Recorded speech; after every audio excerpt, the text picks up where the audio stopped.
Hi, I'm Kay Hagan. One of the things I love about North Carolina is that unless you're talking basketball, you don't have to pick a team.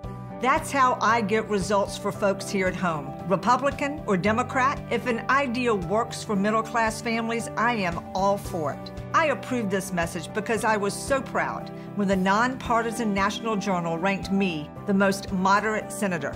Not too far left, not too far right, just like North Carolina. It's right there in black and white. House Speaker Thom Tillis drew a bullseye on public schools, cutting nearly $500 million. Tillis sliced and diced education, creating chaos in our classrooms and hurting middle-class families, while giving tax breaks to yacht and jet owners. Thom Tillis, cutting our schools, giving breaks to the wealthy. The Democratic Senatorial Campaign Committee is responsible for the content of this advertising.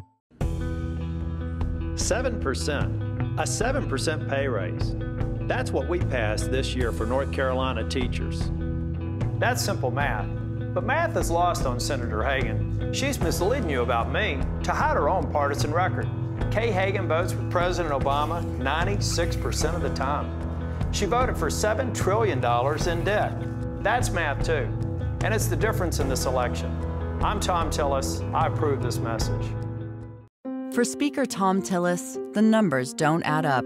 He cut nearly $500 million from schools, froze teacher pay, keeping us near the bottom. And that pay raise?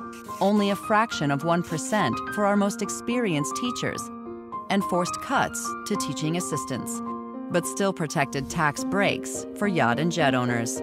We can't afford Thom Tillis in the U.S. Senate. The Democratic Senatorial Campaign Committee is responsible for the content of this advertising.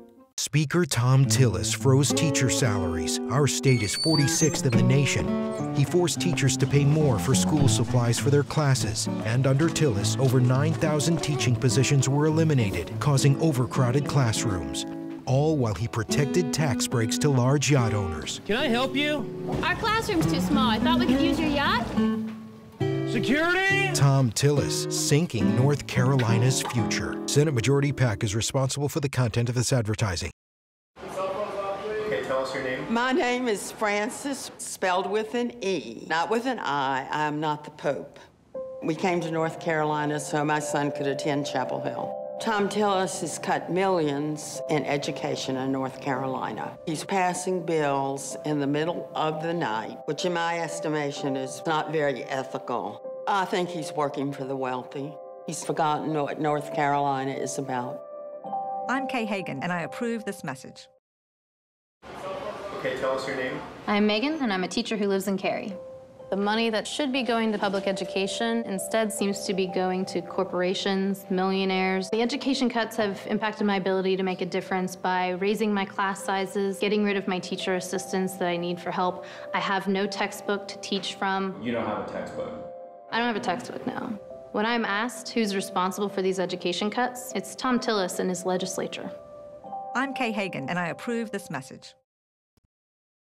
After 6 years in Washington, can you name one Kay Hagan accomplishment?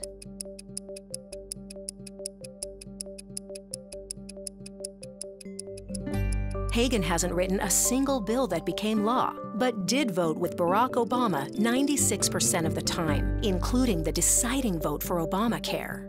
Kay Hagan, after 6 years, shouldn't she have accomplished something? NRSC is responsible for the content of this advertising.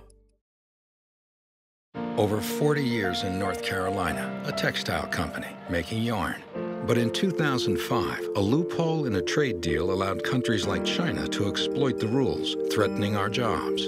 Then Kay Hagan went to work, closing the loophole, saving hundreds of North Carolina jobs. When China breaks the rules, it threatens jobs like mine. Kay's going to bat for us against the Chinese. Kay is a woman fighting like crazy for our jobs. I'm Kay Hagan, and I approve this message. I'm Kay Hagan, and you've seen a lot about me lately. Out-of-state special interests are spending millions distorting my record. I approve this message because I'm tough enough to keep taking the punches. But you deserve to hear what I'm really about. Fighting to create jobs and build an economy that works for everyone. Standing up for our troops and veterans. And protecting Medicare and Social Security. So the next time you see those false attack ads, ask yourself, whose side are they on?